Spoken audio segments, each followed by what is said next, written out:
তাই সব থেকে মর্যাদা সম্পূর্ণ কথা আল্লাহর থেকে বেশি কেউ বলতে পারে না। আল্লাহ বান্দাকে ভালোবাসেন। পৃথিবীর এমন কোনো পরীক্ষা নেই যেই পরীক্ষার আগে কি প্রশ্ন আসবে তা বলে দেওয়া হয়। এমন কোনো পরীক্ষা নাই পরীক্ষার আগে কি প্রশ্ন আসবে তা বলে দেওয়া হয়। কিন্তু আমার আল্লাহ কবরে কি প্রশ্ন করবে তা আগেই বলে দিয়েছেন। মিজানে কি প্রশ্ন হবে বলে দিয়েছেন। হাসরের ময়দানে কি প্রশ্ন করা হবে তার বিস্তারিত বলে দিয়েছেন। আল্লাহ চেয়েছেন বান্দা যাতে দুজকে না যায়, কিন্তু এ বান্দা এত কিছু বলার পর, এত কিছু দেখার পর বান্দার দিলের মধ্যে কোনো শীত নাই, কোনো ভয় নাই। ওই যে সুদ সুদ আছেই, ঘুষ ঘুষ আছেই, দুর্নীতি আছেই, মিথ্যা কথা আছে, চুগলখড়ি আছে, বাটপাড়ি আছে, আছে না নাই? এই জন্য আল্লাহ পাক বান্দাকে আবার সতর্ক করছেন। সূরা তাহা 3:5 নম্বর আয়াত কম কি বলছেন শোনো। আল্লাহ পাক বলছেন মিনহা খলাকনাকুম ওয়া ফিহা নুঈদুকুম ওয়া মিনহা নুখরিজুকুম তারাতান উখরা। জোরে বলে আল্লাহু আকবার। কত সুন্দর কথা। মাটি থেকে তোমাকে তৈরি করা হয়েছে, মাটির ভিতরে তোমাকে দিয়ে গেলাম, তোমার দেহ মাটি হয়ে যাবে। কার কথা? দেহ মাটি হবে কি হবে না? যেদিন কি মরবেন সেই দিন বুঝবেন। মরে তো আর দেখানো যায় না। মরে কি দেখানো যায়? যিনি মরে যায় তিনি মরেই যায়। তিনি মরার পরে যদি বাঁচতেন তাহলে অবশ্যই তার মৌতের যে যন্ত্রণা রয়েছে, যে আযাব রয়েছে, এই বিষয়ে তিনি গোটা জাতিকে বলতেন। কিন্তু মরেই যাবেন, আপনার অধ্যায় ক্লোজ হয়ে যাবে, কিন্তু আর কোনোদিন ওপেন হবে না। আপনি মরেই যাবেন, আপনার অধ্যায় শেষ। এসে দুনিয়াতে এসে বান্দাকে আর বলতে পারবেন না, সুযোগ নেই। তো আল্লাহ পাক বলছেন সূরা তাহা 55 নম্বর আয়াতে যে বান্দা মাটি থেকে তোমাকে তৈরি করা হয়েছে, মাটির মধ্যে দিয়ে গেলাম। মাটিতে পচে যাবা ঠিক, কিন্তু মাটির থেকে আবার খোলা হবে। সুবহানাল্লাহ বলেন।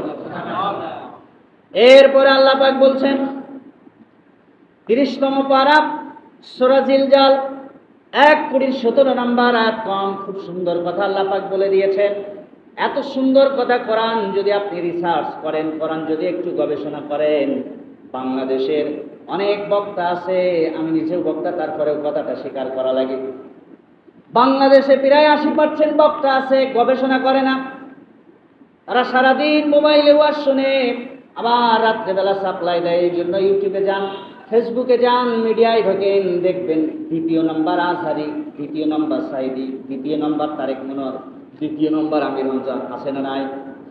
কেন ভাই আমির হামজা তো একজনই, তুমি 2 নম্বর হতে গেলে কেন কণ্ঠ নকল করে?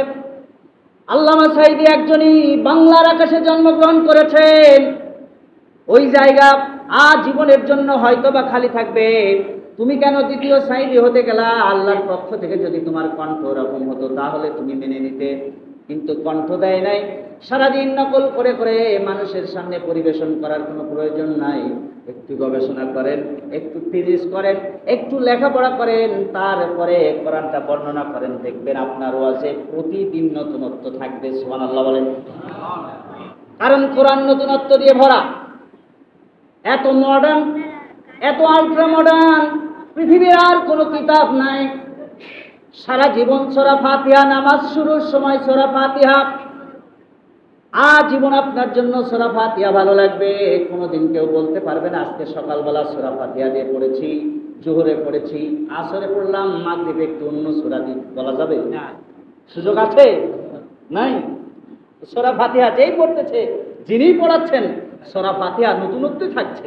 এজন্য কোরআনুল কারীম হচ্ছে এমন কিতাব, আমি নিজে আমার ব্যক্তিগতভাবে আমি এরকম বলি যে কোরআনুল কারীম হচ্ছে এমন কিতাব, পৃথিবীর কোনো বিজ্ঞানী, কোনো সাহিত্যিক, কোনো লেখক, কোনো দার্শনিক, কোনো বক্তা যদি মনে করে আমি কোরআনুল কারীম গবেষণা করে কথা বলবো একই জায়গায় একই স্টেজে আজীবন, কিয়ামত হয়ে যাবে, কিন্তু নতুন কথা শোনাবে না। জোরে কান সুবহানাল্লাহ। এত কথা কোরআনে আছে, পড়ে না বাংলার মানুষ, পড়ে না, মসজিদ বেশি।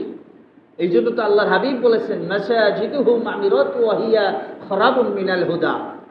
মসজিদ চাকচিক্য করানি মানুষ পাল্লা দিবে, ওরা 2 তলা করছে আমারে 5 তলা করে দেবে, ওরা 5 তলা করছে আমারে 6 তলা করে দেবে।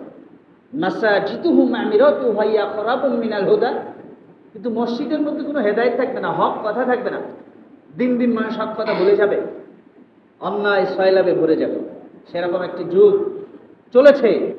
এখন ফিউচারে একটা ভবিষ্যৎ, কোরআনুল কারীমের ভবিষ্যৎ আমরা দেখতে পাচ্ছি, ঠিক কিনা? আল্লাহ যেন আমাদেরকে ফিরাইয়ে দেন, আল্লাহ যেন আমাদেরকে কোরআনের রাজ কায়েম করার তৌফিক দেয়। জোরে বলে আমিন। যারা আমিন বলে নাই ওরা কিন্তু বিরোধিতা করতেছে, আমি একটু দেখি, জোরে বলেন আমিন। আল্লাহ যেন কবুল করে। এরপরে আল্লাহ পাক বলছেন, শোনো কি সুন্দর কথা আল্লাহ পাক বলে দিয়েছেন।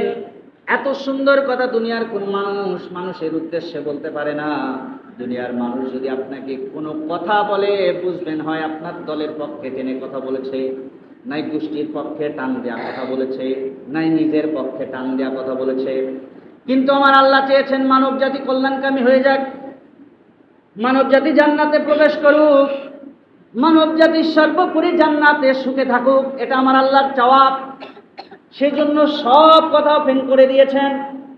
এরপর আল্লাহ পাক কি বলছেন শুনো, পারা নাম্বার 1 সূরাতুল বাকারা 1:28 নম্বর আয়াতে আল্লাহ কত সুন্দর কথা বলে দিয়েছেন, খুব দামি কথা।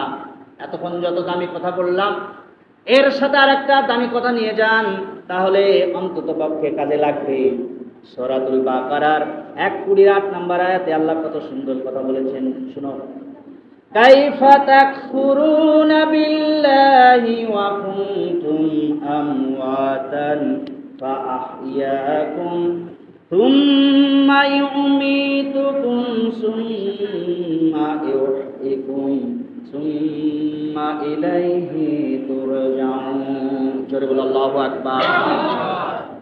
আল্লাহ বলছেন, বান্দা এতক্ষণ যা শুনলাম সব কথাগুলি বলার পর আল্লাহ এখন প্রশ্ন করছেন বান্দাকে। সব কিছু কথাগুলি বলার পর আল্লাহ এখন বান্দাকে প্রশ্ন ছড়ে দিয়েছেন, প্রশ্ন করেছেন বান্দার কাছে। আল্লাহ প্রশ্ন করেছেন, কি প্রশ্ন করেছেন?